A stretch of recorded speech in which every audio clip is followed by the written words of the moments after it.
O que se espera quando um casamento chega ao fim? Para o casal que tem filhos em comum, a situação pode se complicar. Atualmente, a Justiça concede aos homens mais tempo com os filhos e tem incentivado que pai e mãe dividam as responsabilidades em relação a eles, no que se convencionou chamar de guarda compartilhada. A advogada Alexandra Ullmann está aqui para nos falar sobre os avanços desse tema na justiça brasileira. Tudo bem com você, Alexandra? Oi, Eliane, tudo bem? Tudo jóia. Vamos lembrar, esse conceito que está por trás da guarda compartilhada, o que ele quer dizer? A ideia inicial é compartilhar, é sempre o de partilhar em conjunto. Então, não é dividir, é somar. É importante que a gente entenda que, para filho, sempre somando é o melhor. Então, a ideia de que o filho tem que escolher ou tem que optar entre um e o outro é uma ideia muito errada, faz um mal muito grande às crianças. A guarda compartilhada ela foi criada, o conceito dela foi criado e está sendo aplicado como forma de que ambos os genitores possam opinar, decidir, intervir, interferir em todas as decisões importantes que se relacionam com a criança, seja ela relativa à moradia, educação, saúde, religião, uma série de decisões que a gente acaba tomando no dia a dia em relação aos nossos filhos. Aí você vai me perguntar, mas tem alguma relação com o tempo? O tempo que cada um vai ficar, vai passar com a criança. Exatamente, com a criança. Inicialmente, sim. A gente tem que entender que aquele pai lá de trás das épocas passadas, que só pagava pensão e via os filhos de 15 em 15 dias, que era o pai lanchonete, que só levava ele para a lanchonete no fim de semana, para o parquinho, esse pai, esse homem, na realidade, não existe mais. Com a nossa realidade atual, a nossa vida contemporânea, pai e mãe hoje têm as mesmas responsabilidades sociais e se apresentam de uma forma capacitada para cuidar, criar e decidir sobre o futuro dos filhos. Então, a ideia é, sim, inicialmente, se dividir o tempo ou se ter um maior convívio, porque nem sempre essa divisão pode ser equânime, pode ser por uma questão da contingência da vida, do nosso dia a dia. Pessoas que às vezes trabalham fora da cidade, pessoas que têm um horário mais apertado, médicos que fazem plantão, a gente talvez não consiga dividir meio a meio esse tempo. O que não impede o exercício da guarda compartilhada. E então ela é uma regra? Hoje é regra, hoje é lei. A guarda compartilhada ela é aplicada em qualquer momento havendo a separação dos casais. A não ser em hipótese em que um não queira, ou diga não, eu realmente não quero, ou que existe algum óbice a isso, alguma dificuldade, uma pessoa que seja interditada, uma pessoa que não tenha uma capacitação, não tem uma capacidade psíquica, alguns problemas que vão ser definidos, mas isso é uma exceção, isso não é regra.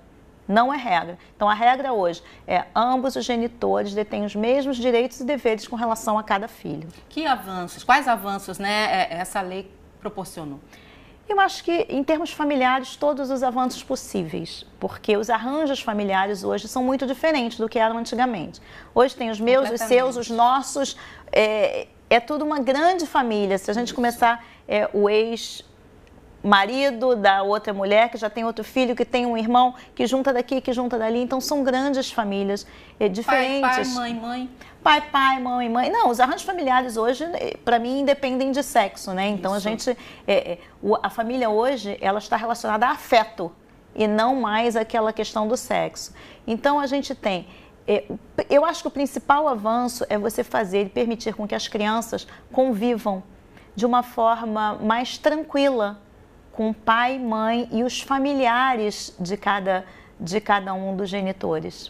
De alguma maneira, ajudou a combater a questão da alienação parental, né? A ideia inicial, quando a guarda compartilhada foi levantada, ela começou a ser aplicada antes, gente, por alguns juízes mais progressistas, começou a ser aplicada de uma forma mais tranquila, mas não havia uma lei. Quando a lei veio, ela veio exatamente para minimizar a alienação parental.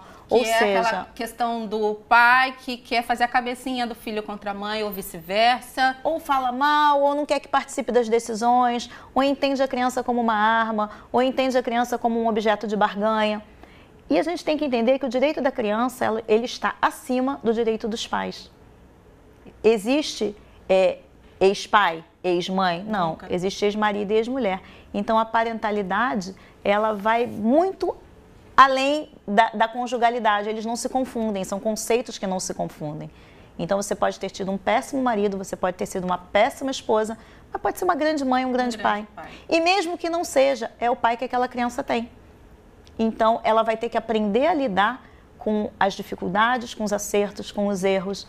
E é a vida da gente. Isso é fundamental para a formação, é a nossa vida. De qualquer indivíduo. A gente tem que aprender a lidar com os defeitos e com as qualidades de todos, né? Olha, a Alexandra Ullmann é especialista em assuntos ligados à separação, a ponto de ter escrito esse livro aqui, ó, Tudo em Dobro ou Pela Metade, né? É um livro para pais, para crianças.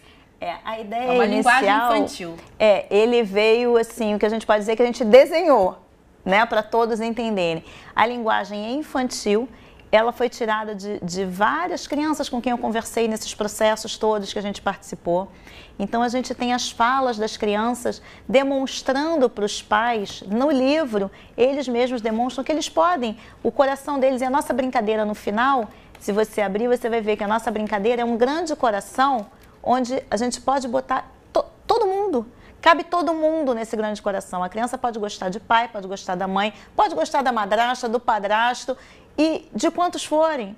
Se a gente tem inúmeros amigos, por que não pode ter inúmeros amores Sim. por parentes, né, e familiares? Então, a ideia é mostrar que a criança pode ter tudo em dobro.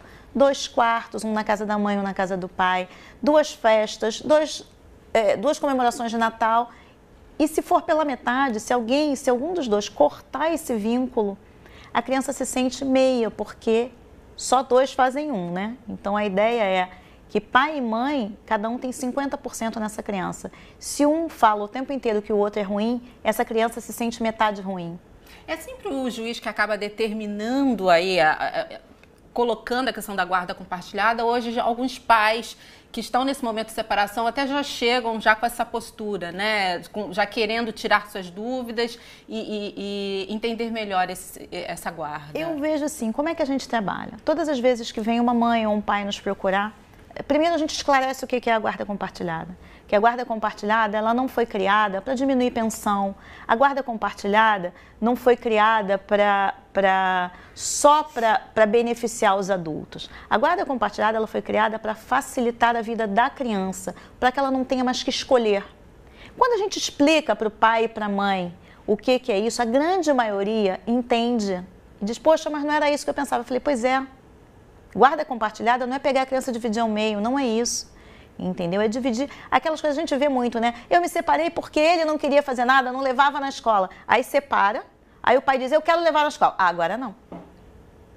Então, a ideia é, quando a gente entra com a ação, a gente já entra com a ação normalmente de guarda compartilhada, oferecendo, a não ser que haja alguma situação extrema em que não seja possível, que seja perigoso para essa criança o convívio com outro genitor. Agora, fora isso... Tá, e o engraçado é que até um tempo atrás, né, ser filho de pais separados é que era motivo da criança se sentir destacada. Hoje é uma realidade muito, muito comum. Eu já ouvi criança dizer, nossa, na minha sala só tem eu com pai casado. Porque a mãe já casou o pai. Isso é muito comum. As relações hoje, porque a gente, na realidade, a gente começa a ver que a gente não é criado para o fim das relações. A gente é criado para fim de etapas, de escola, de faculdade, até de empregos, mas a gente não é criado para o fim, para encarar o fim das relações. Então, eu acho muito interessante que as crianças entendam que a relação entre pai e mãe, a relação parental pode, de pai e mãe, de conjugal pode acabar, mas ele vai ser sempre filho daquela pessoa, daquele homem ou daquela mulher.